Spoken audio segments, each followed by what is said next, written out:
welcome back to another fascinating edition of Global Book Network. My name is Flobo Boyce, and today, as always, we're going deep inside the pages and learning more about the authors who are crafting literary works up and down all across the spectrum. And well, those who know me personally, I do a little bit of the literary arts myself.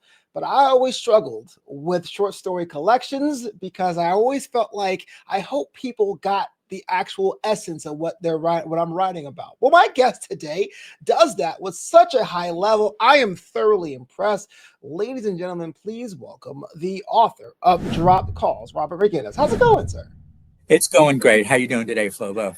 Well, like I said in the intro, I'm just in awe that you're here today. It takes a lot of work to craft a short story collection, and you did it with aplomb. Oh, well, thank you. Well, I really appreciate that.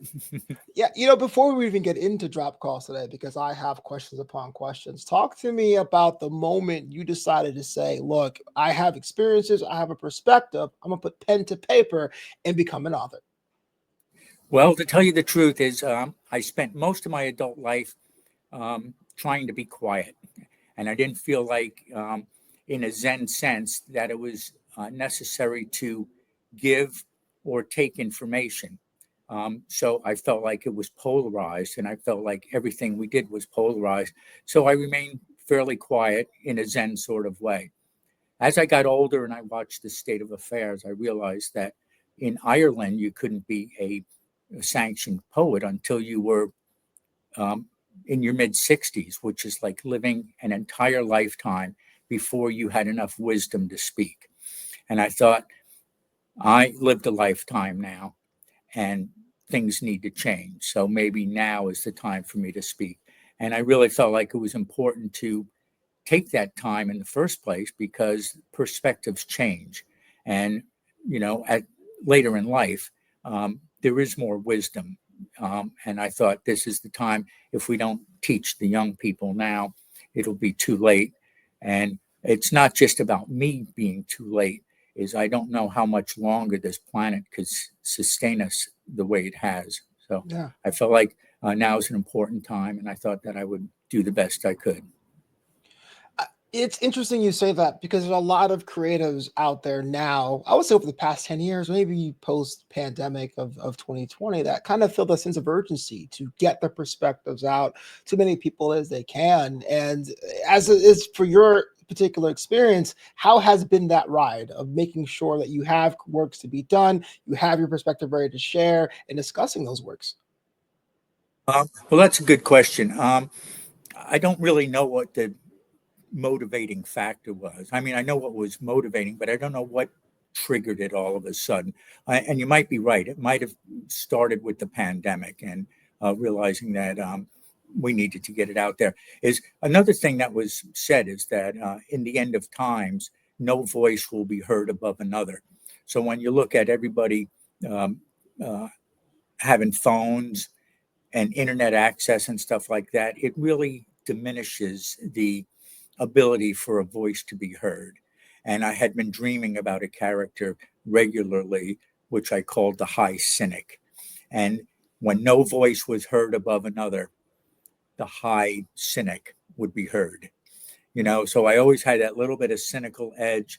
And I always thought that maybe I could say something that was impactful, that was cynical, that would be high enough to be listened to. So, Yeah. um, you Well, we're know, both from New York. Cynicism's our mother tongue, right? Or is it sarcasm? I'm not sure. Either one. So let's get into it. Drop calls. You had mentioned this in a couple of other podcasts that you were featured on over time, but this was kind of an interesting story. Let's talk about the name first. Drop calls. It sounds like technology, but it sounds like something that was everlasting and ethereal at the same time. Tell me what's the motivation behind the title. well, to tell you the truth, you could put it into modern technology. To me, it meant is that in these three short stories, three times God had spoken to us and we didn't listen to him, and the call was dropped. And maybe we dropped the call, maybe he dropped the call, but for whatever reason, the message didn't get through. Mhm. And that was important to me because um, I think that listening, and to me, it's whether you call it God or even if you just think in terms of the biologic world. When we turn our backs on the biologic world, we miss so many important things. And um, like I said about the sustainability, is if we ignore the biologic world, we reduce the sustainability. Yeah. So I look at all living things as being sacred, and that's the message that God gives us.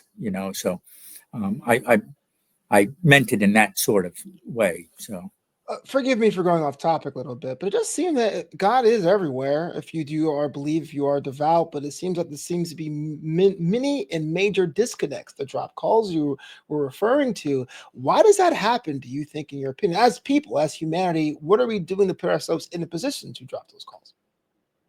well, to tell you the truth is the old money's the root of all evil. I was, the one story in the beginning of it is 5 G's over Walden Pond. And a modern guy has to illegally squat in the woods to try to do what Thoreau did, and he's trying to live a life more simply. And he finds out that he can't do it because he can hear the traffic on the roads. When he lays down at night, he sees satellites going by. Everybody's on their phone. And that's the 5G part of it. And um, I made this connection is that as if you really read the Bible and you really understood the Bible, when it says, honor thy mother and father as a commandment, and we know the 5Gs have the ability to change DNA, I find that disrespectful to both our mother and father in a genetic sense, because if we can have short term memory loss, and we know that cell phones can alter our DNA, we're talking about phylogenetic memory loss. We're talking about putting ourselves in a position to lose our common sense, to lose our innate fears, to lose all the things that millions of years of evolution gifted us for the self serving gratification that we get from talking to somebody now. I also used to say is that if you were emotionally connected to someone and those were your calls, you didn't need a phone. And they Mhm. find whales communicating over 400 miles in the ocean with each other. During the Civil War, they started the remote viewing project because when a soldier died and the family went up to, say, Maine to tell the family, and they died months earlier, the family usually knew when their son passed, Mhm. because we have these connections that we don't use. And the more that we flood it with outside interference, the less connected we are on those ethereal and spiritual levels. So again, I say that to me is that cell phones, we shouldn't have them if we are truly following the Bible and we want to truly honor our genetic mothers and fathers, Yeah. so um, those are messages that are unheard. Nobody's talking about that, but it's real. We can look it up. They try to stifle the science that's behind these studies because the money from the phones is more important and the convenience of the phone is more important. Um, we should really think twice. And I'm not saying don't use them at all. What I'm saying is don't be like on there 6 hours a day gaming, because you're risking that connection, and you're risking that genetic gift that you were given, So Yeah. anyway, that's again, in a world of my own, but I'm sincere about that, and I hope people um, start picking up that message and start running with it. I'm glad you mentioned the idea of connection and the idea of it being, well, kind of, there is one layer with the actual devices, but there's another one, a more time immemorial one about human to human. There is a theme throughout drop calls about perhaps I won't say the loss of humanity, but the evolution of what's considered humane. I wonder if that was done in purpose, as far as the overarching idea of the story, or did you write each story individually and those themes kind of came to the surface? I believe I wrote the stories individually, but I believe they're connected through me because that's who I am and how I think. Mhm. Um, so it was easy for all the roads to lead back to Rome. You know. Right, right. You are the source of creative endeavors. Yeah. Before we hit that record button, we're talking about one of the stories in particular, and please go as detailed as you would like. But I thought it was interesting about how you have this idea in your mind and how you have your ideas displayed in a way that is pretty clever for readers to decipher and really pull from their own experiences while they're reading. Well, that's what you want to do is you want to make it a little bit humorous. You want to make it relatable, you know. So the things you do to make it relatable is to use real places, you know, real things that are in our lives, you know, and then real circumstances is the guy was living in the city and he wanted to get out of there and he wanted to have some peace and quiet again, you know. So we thought he would go back to where Thoreau was and try to find that life more simply. All to me, all of those things are Americana. They're very relatable, you Mhm. know. And then when you throw in the cell phone there, then we and you know, and this goes as you know, as a fictional story, is that things happen in the story that may not actually occur, even with the science of it. You know, the all the plants are starting to die and the fish are jumping out of the lakes and things like that. And he eventually finds that the water no longer served any biologic function because the hydrogens were attaching at strange angles and strange lengths. So they were having samples of water that were becoming toxic, and it was leaving the animals and the people thirsty with unquenchable thirst. Even if they were drinking the water, it wasn't serving their biologic needs. Um, so maybe that's not all true, but it's still a way to blow the bugle, to get the nose in the book, and to realize where these issues that I have with, say, cell phones could actually go. Of course, we released these things before we even knew what they were capable of. A good chunk of the world didn't want the 5G network. They didn't think it was safe, you Mhm. know, and they were putting these little radiation towers all over the place and, you know, putting them right in everybody's face. And it was, to me, that's criminal, you know, and it's not just a crime against a person, it's a crime against all living things, you know. And granted, the money was good, but it ain't that good. Yeah, no, I understand that part. Kind of a question for those who write, or those authors who are listening right now themselves who have penned short story collections. It's almost a very intoxicating desire to write forever, right? Have 12, 15, 20 stories because, there really isn't a beginning, middle, and end. You can make that train be as long as you want. But this collection is only three stories, three powerful stories. I'm not taking that away from you, but what was a moment when you said, no, this as an idea is complete?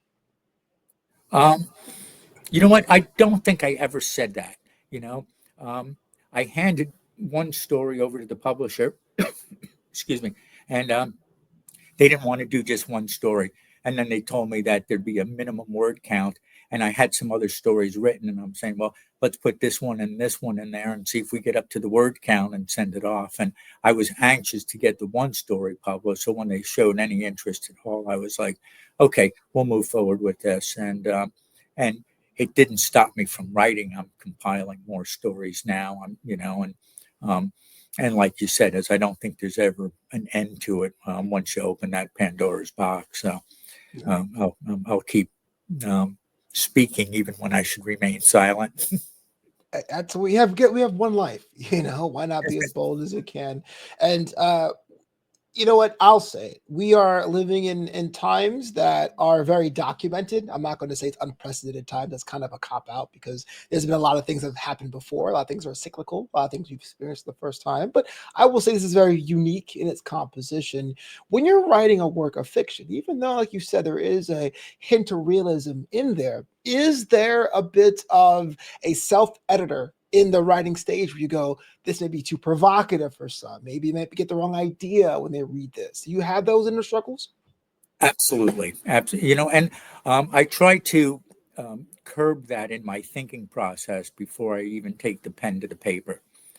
So I have certain, I don't know if I'd call them rules or not, but there's just places that I don't go. And and maybe it doesn't make as good a writing as if I would cross those thresholds, and dare myself to be a little bolder. But I think to make it impactful and relatable, you have to stay in a certain framework. So I try to do that as best I can. There's a lot of stuff that I've written that will never see the light of day because it's when I go in those dark places, it's garbage. So we're trying to avoid putting garbage out there as best we can. And trying to make each piece of each story have some meaning, you Yeah. know, and it's I found myself while I'm writing is I'm always trying to teach. I'm always trying to reach somebody and trying to maybe pull them over to my side, which I don't even like saying, but is when we talk about the cell phones and stuff, and people don't seem to know people that were born with a cell phone in their hand is it's really hard to talk to those people and to get through to them because they're so attached to it. And they don't even have the possibility of a different perspective, and they're the ones that make it most difficult to reach, you know, but those are the ones that it's most important to reach. So I think each story that I've had is had those kind of personal conflicts and those types of goals at the end of them. So, um, Has there been a fan response, positive, negative, anywhere in between that was unexpected when it comes to feedback of one of your collection well, stories? I don't think it's gotten all that much attention. But when I first published the book, I was getting some hate calls, and I don't know where they were coming from. When I was talking about that other story before the show, is I think you could see that I stepped on somebody's toes there, and I could see getting a call from that. But I don't know who they were or where they came from. So I can't even um, guarantee that the trouble I thought I had was the trouble that I spoke about. It could have been something altogether different. I have no idea. Wow. So, Well, you I know, commend you for pressing forward. I mean, people kind of spooked if they got a call like that, and you're yeah, still here today. I, So I don't think it was a park ranger from Walden Pond. just want to drop you a line and say, read your book. What do you do when you're not writing? How do you refill the cup? Because it does seem like it's a lot of energy to put these complex ideas on paper. What do you do when it's time to check out for the day? Well, it's I have a fairly full life. Is Many years ago, I lost my wife, and my infant son was severely brain injured, and he's doing well now, and he's in his 30s. Um, but I've been full time taking care of him and providing his needs. Other than that, is I've been um, involved right now in an oak restoration project, and I'm doing a couple hundred acres of oak restoration with the intention of harvesting acorns for food. So I've been learning to cook with acorns and prepare acorn meal, and then baking with the acorn flour and things like that. So it's a major project. It's been going on for a couple of years, and I expect it to go through this year and into next year before it's done. And I'm learning how to harvest and leach and dry and prepare the acorn meal. So, and to me, that was a very important thing because as I felt as society has the ability to crumble overnight these days is if I could go back to have a sustainable food source that was both relatively fireproof and relatively drought proof. And it's something that people have been eating for since before written language, that it would be better than trying to farm. You know what I mean? Is now your food is in the landscape. So to me that was a very important mission to get on. So trying to do that. I got a little garden and a little bunch of chickens and stuff like that, and those kind of things. I have to ask because of the affiliation with the North American Lily Society. What is your favorite lily? Do you have a favorite lily? Is that a possibility? Well, it's a possibility, but I would say that I don't have a favorite lily, Okay. and and and it's just amazing in that because is I find I knew Leslie Woodruff, who was back in the day one of the foremost lily hybridizers, and we became pretty good friends. And he's the man that invented the Black Beauty lily. He invented Stargazer. Um, and at one point, I think his lilies that he'd created uh, compromise or composed 40% of the American originated lilies that were grown in Holland. So he was just that guy.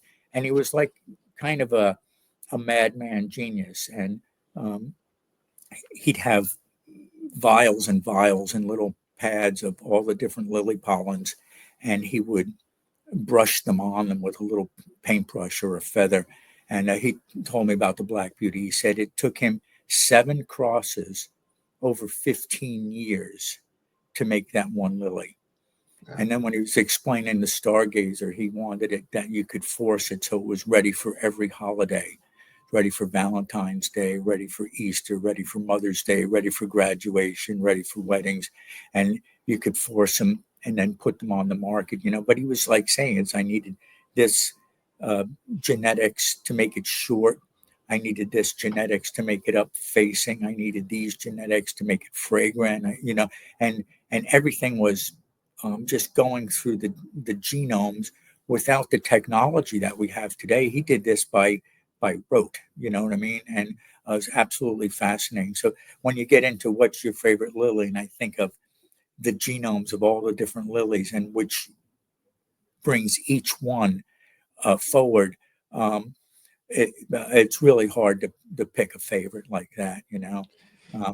I learned so much from him thanks for even bringing him up or bringing the lilies up because some of that was absolutely amazing. When they were figuring out which lilies could and couldn't cross with each other, they found the pollen, which I always assumed traveled down and dumped its genetic material in the ovaries. It didn't travel down. It actually ballooned, like expanded. And you're talking about a grain smaller than a piece of sand ballooning, some elasticizing up to 5 to 6 inches Yeah. before it would dump its genetic information in there. And I had trouble just gripping that concept alone. So he invented a procedure where you could put the pollen halfway down in the style, and then it could make it so crosses that couldn't be crossed before he was achieving. So Yeah. um, so even in the flower world, size matters. You hear that, y'all? I was going to say I'm glad you went into that direction because almost like when you're writing, it is taking elements of experiences and conjecture and a mix of reality to make sure, and it can take drafts upon drafts to make that stargazer equivalent. So it's pretty fascinating that the same attention to detail and craft applies here as well. Yeah. Well, thanks for that. I appreciate that, and I will be more aware of that in my writing from now on. Robert McGuiness, the author of Dropped Calls, available now. Here's the fun part, sir. If someone wants to connect with you or learn more about your books, how to go about doing that. Well, I'm at robertmcguinnessbooks.com, and you can find me there. Simple and plain. Thank you so much for spending some time with us here on Global Book Network. It's been a pleasure.